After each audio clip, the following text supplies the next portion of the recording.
Hey everybody, Tom here with Hidden Beats, and today we are talking with Dallas Alexander. How are you doing? Oh, I'm doing great. How are you doing today? We're here, we're having a fun chat. We're gonna get to learn a little bit more about you, and that's always a fun thing. New musicians that come across my desk are always good.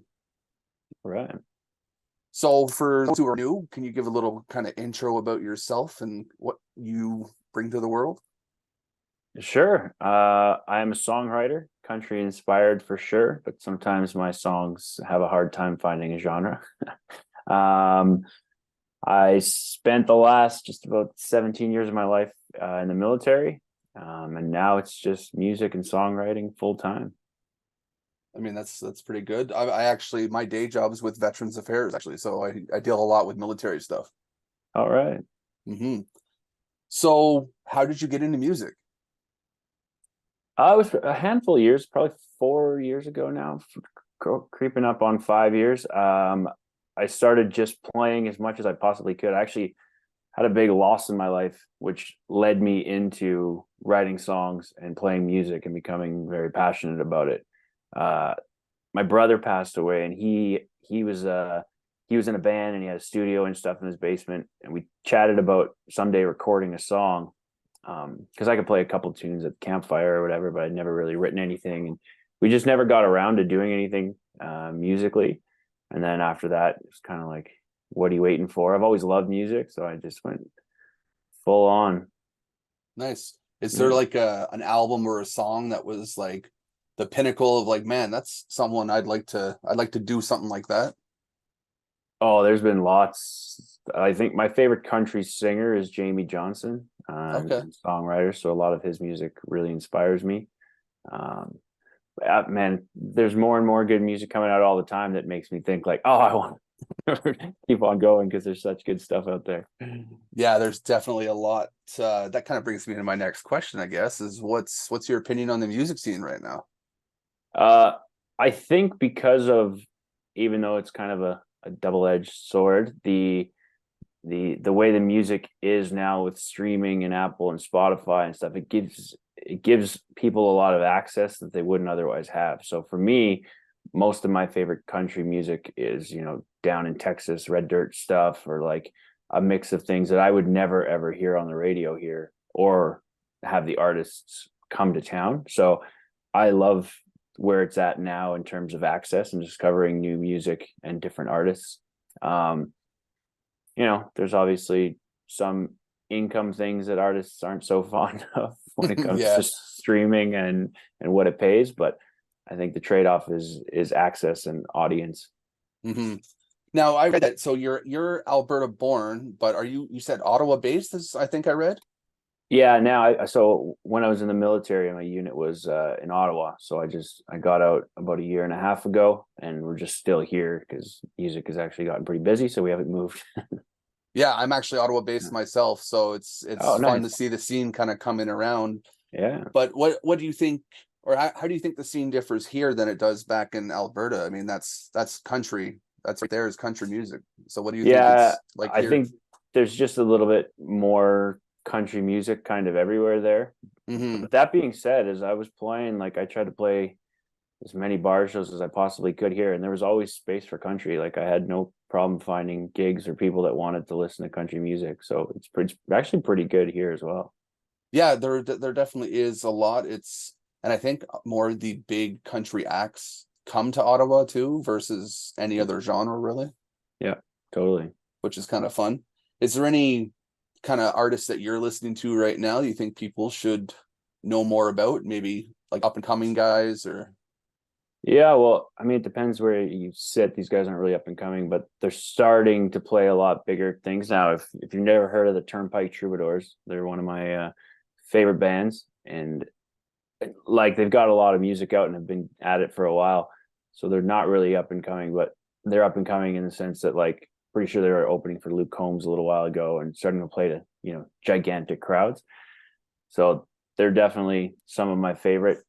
Um, there's a lot down there in Texas of music that I enjoy. I'm really enjoying Josh Malloy. He's kind of up I've and heard the coming. name.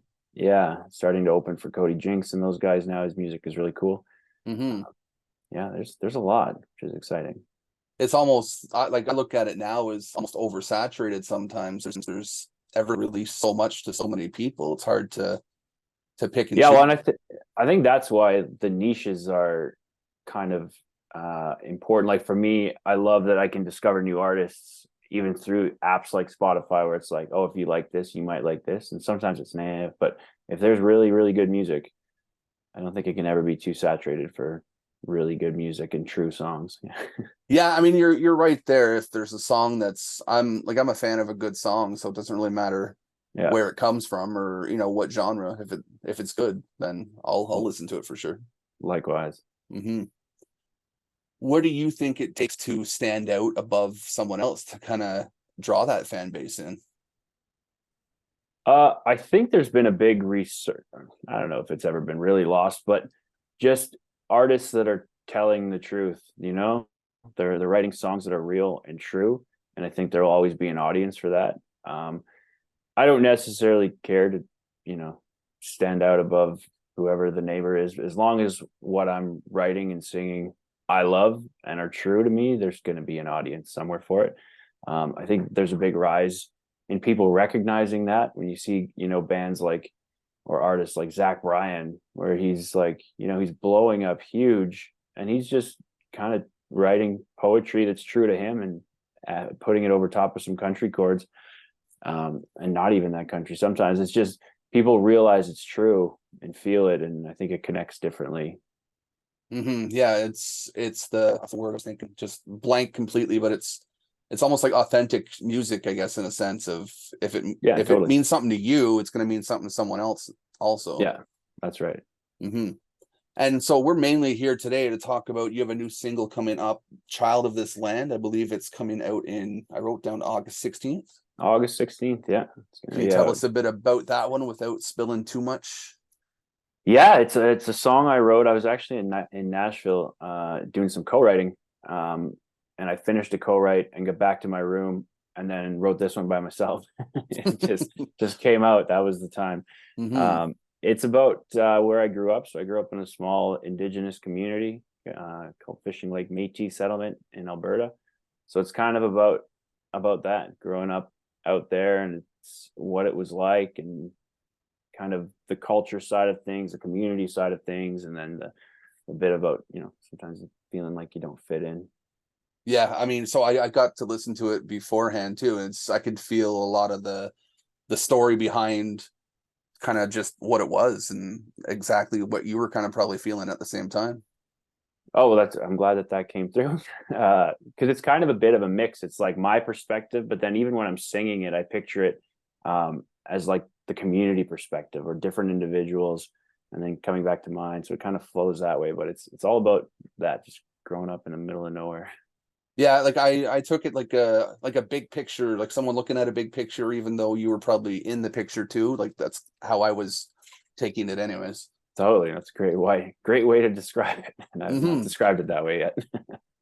Yeah, and so did you get a lot of inspiration during the like the writing camp you were doing, or was that just, you said you just went back to your room and just Yeah, wrote? so I've just been down to Nashville this year, and I've gone down a handful of times now and met some really great people and did some good songwriting sessions and got some good songs out of it. But it's still, I'll go write and then I try and take the lessons from whatever that is, because these writers are like, they're very, very professional. They're very good at their art. Hmm. Take the lessons from that and just try and go write another one immediately by myself, or tackle some different ideas that I've had with that new perspective.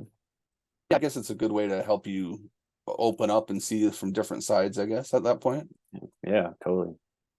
So how do you think your music has evolved from, let's say, I think the first release I saw was 2021, Pass It On.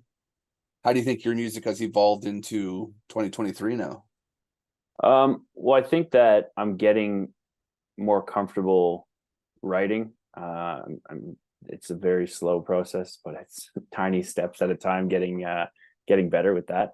Um, and I think the more I practice and play, which is every single day, I can definitely tell there's changes in my guitar playing or my vocals, and it's just progressing ever so slowly. But it's all just getting a little bit better for this album. Like this first single's going to be part of an album eventually. That's 8 songs, and they're all already done. But the sound we got out of that, it's like I'm super excited for it to be out, have full band, full studio album. Yeah, I like the feel of the new song with it has more depth, I guess, to it, and more body overall. It gives you that fuller feel compared to where Pass It On was nice, but this one has more to it. It feels it's a little bit more grittier.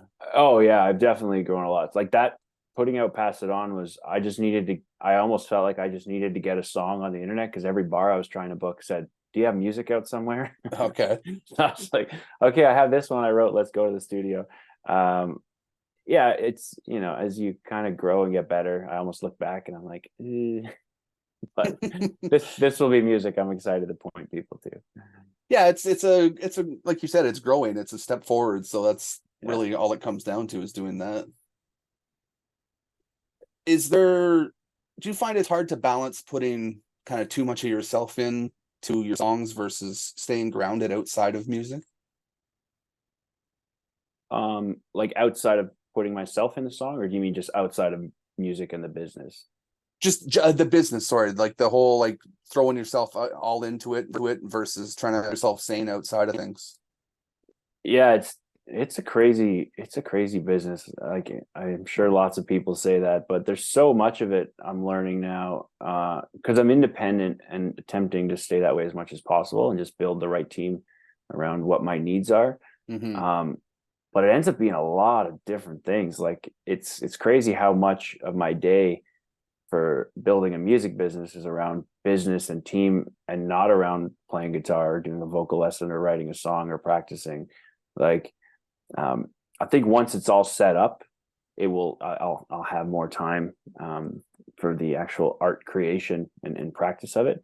But Mm-hmm. I definitely put chunks of time aside where I'm like, my phone and computer are off, even my guitar is down. It's just spending time with my family or going out into nature, because it can be, yeah, it can be a wild business.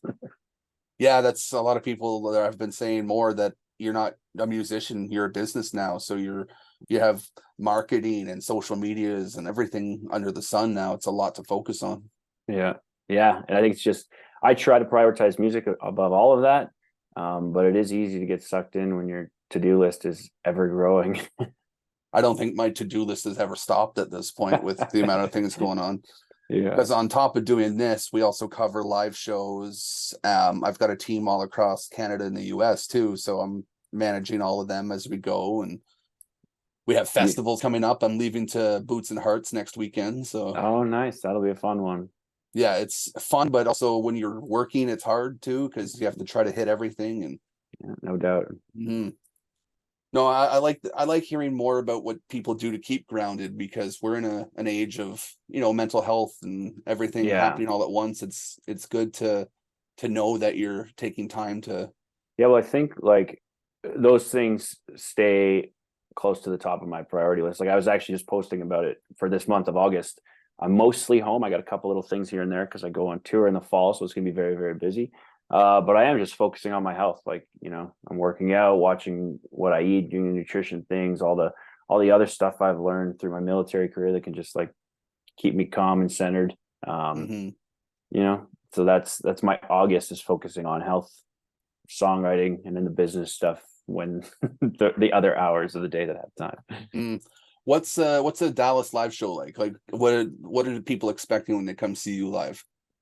I think what it's turned into now is a lot of fun. I play with a trio, so we got drums and fiddle, Okay. as of right now, until I can get to the point where I'd love to have a 10-piece band with me, every instrument you can imagine. But Hmm. right now it's a mix of those things, and we kind of just take it on a bit of a ride. Like, there's some slower songs, there's some more upbeat songs where you can be dancing and two-stepping. And I tell some stories about music and why it's important to me, and everything from people laughing to every single show. I've had people come up to me and tell me they were crying because of a couple of the songs I write are just, they're sadder country songs, I guess. So it's Hmm. kind of a mix. It's kind of a mix. You can definitely find a party, but you'll probably shed a tear. I mean, it's always good to have a wide variety for sure. Yeah. Is there a memorable fan moment, like someone that came up to you, told you a story about what one of your songs meant to them? Oh yeah, I've had so many. Just like from my songs helping people through hard times, or there's certain songs of mine that are on repeat for them when they're going through something difficult, um, or how much the songs have connected with them because of losses in their life. Like there's been a lot. There was actually just a guy I met down in Texas, um, and he was telling me how inspiring my music was to him, and he was so grateful for it. He bought a guitar signed by Hank Williams Jr. at this auction at this event I was playing, and then got me to sign it. Oh wow. I was like, "Are you sure about this?" So it's like, I could just sign your T-shirt, man. And he was like, "No, he's hell bent on getting me." Had those two signatures on his guitar. So it's like that was very special, knowing that my music connected so much, and then that was something that they wanted to have as a memory from that show. Yeah, no, that sounds awesome. I mean, and Hank Williams, I mean, that's a Yeah, name on its own too. So, yeah, I know. It's mhm. crazy. So I do have a couple fun questions I like to ask kind of everyone to get a little bit more fun insight about who you are and what you like. And first one is always my favorite, is what's something on your go-to playlist that people wouldn't expect to listen to? I'll call my go-to playlist the one I sing when I'm driving to a gig, Okay, because I get my voice warmed up that way just by singing along to songs. And Train's Drops of Jupiter is on there. nice. Actually, I really Yeah. enjoy that song. It's a great song. It's just like I mostly almost always listen to country. This is kind of like a nostalgic, what is it, 90s, I guess, 2000s alternative. Hmm. Um, but also pushes my vocal range, and yeah, it's a nice throwback tune. Yeah, no, that I guess that would be a good vocal kind of warm up too. Thinking Yeah, about it now. yeah, totally. That's one actually I don't think I've listened to, but I'll never remember to write that down. Another fun question. This one's a little bit more interesting. What is something you think should be asked more in an interview scenario that's not asked enough?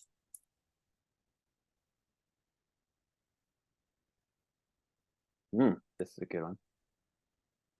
Now, this could be something that you think you might want to hear more when you're watching an interview, something that's interesting that you don't hear enough of. So I think because a lot of the artists I listen to, there's lyrics that are, if you almost like an inside uh like joke or inside story, like if you don't know what they are, you just don't know what they are. I think it'd be Hmm. cool to hear some interviews break down that stuff, like this lyric, where does that come from, what does that mean, like into this, and this is the songwriter me wanting to know, like, what the hell does that mean? No, that's interesting because I don't think I would have thought of something like that, not being a songwriter. I guess, but if you actually do break down the lyrics, you could probably find some really cool little Yeah, and like tidbits in with there. with radio country, let's say, or like these big co-write songs with 4 or 5, like most of it's pretty straightforward, but I Hmm. think more like the kind of very heartfelt songwriter stuff.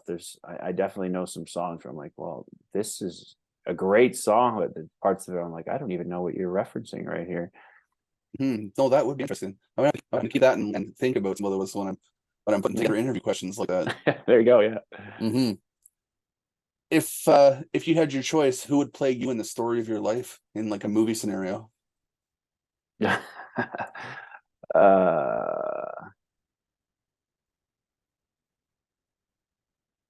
I guess I'd want to be someone cool so I could meet them when we're chatting about the part. Hmm. Um,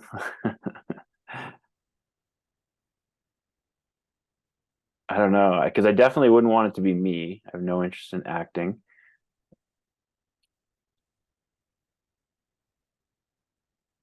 Oh, that's a tough one. I'll come. Do you have any more questions? Can I think about that one Yeah, yeah, I first? got a few more. We Okay. can we All can right. come back to I'll that come one. back to that one. Oh, I think my kid's out here screaming or something. I can hear her just faintly in the back.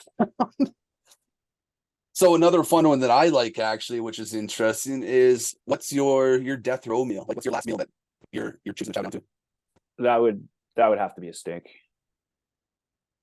I mean, yeah, there's nothing like that Like, if you have the perfectly no, cooked yeah, one. yeah. I could have like a steak on a steak on a steak. That's what I would do. Just would you be the type of guy who would want to have like one of each cut and see which one's the best? Maybe like a whole buffet. Oh yeah. Hey, That'd if be it's the last time I'm eating steak, give me everyone I've never tried. Give me all of hmm it. Yeah, no, that would be fun. I drool over a good steak sometimes. Yeah, Like it's that good. likewise. So two questions here that are really important, I think, and kind of getting closer to the end. Why do you keep pursuing music? What keeps you motivated to keep walking down this musical path of yours? For me, it's a few things. One, songwriting is very therapeutic for me. Um, there's also the part of it where you can never learn, like all of music, like I finally know everything, like whether it's guitar, singing, songwriting, piano, anything, like there's so much to learn that you can keep learning and learning and learning. Um, but also it's just, I continue to connect with really good people, and music, in my opinion, it's to connect people, whether it's something you're listening to or at a live show. And I continue to connect with people. So as long as those three things kind of continue, I'm gonna keep on playing. Nice. That's a good one. What do you hope people take away from your music? Um, Different things depending on when they're using it. Like I think music enhances good times, it kind of helps in sad times, and it everything in between those. So depending on if you're just listening to a song and your windows are down, it's cranked up and you're enjoying your ride that much more, then I hope you take that away. If it's connecting or helping you through a hard time and that's what you need it for, I hope you get it. And if it's coming to connect with a bunch of good people at a live show, then I hope that's what you get from it also. No, I mean that's pretty good. I like that. And last but not least, are you happy? Am I what, sorry? You cut out just briefly. Are you happy? Oh yeah, I'm happy. I'm happy. I'm about the calmest I've ever been in my life at this point in my, I don't know if you know, call it a career, passion, chasing, whatever it is. Yeah, it seems like at this age now, things are coming together. I mean that's always a good sign. If you're having fun with what you're doing and it makes you feel good, then keep going. Yeah, totally. That's pretty much all I have written down. Did you think of your movie star yet? Oh, again, it would have to just be someone I'd want to. I'd say like let's get Jamie Johnson to play the part, even though we don't look anything alike. But that way, I could hang out with him and we could talk about music. I mean, that's not bad though, because you could probably Yeah, have some fun with that. that's right. Any final words of wisdom you'd like to leave to people watching or listening? Oh God, words of wisdom. Uh, no, not really. Nothing unprompted. I don't know. Just if it's words of wisdom, I would say really try to spend your day doing what is either going to fuel your passion. So like, you work hard so that you can fuel your passion with the time and money you make from that, or you're spending your day fueling it directly because this life is short to not be doing something you're passionate about. For sure. That's a great way to cap everything off. And I'm looking forward to the release August 16th with the new single, and kind of seeing what else is coming up with the album that you'll be getting onto, and hopefully catching a live show. I mean, we're both in Ottawa. We should be able to see a show of you at some point. Yeah, there you go. Hmm. So where can people find you on social media? My website is just dallasalexander.ca. Okay. Instagram is I am Dallas Alexander. Facebook's Dallas Alexander Music. It's kind of all just Dallas Alexander, and you'll find it eventually, I think. Well, I'll make sure to link some of it in the description. That way it's a little bit easier for people. Perfect. Well, I appreciate taking the time so I can get to know you a little bit better, and everyone else can experience a little bit more about you and your music. And hopefully we'll have another conversation at some point. I always like to catch up with people when I can. Yeah, for sure. Thanks for the chat, and hopefully we can talk again. Yeah, I'm around. If ever you have something you want to share or push out there, send it my way and we'll see if we can get it out to the crowd for you. All right. Sounds good. All right, man. You enjoy the rest of your day and have a good one. Yeah, you too.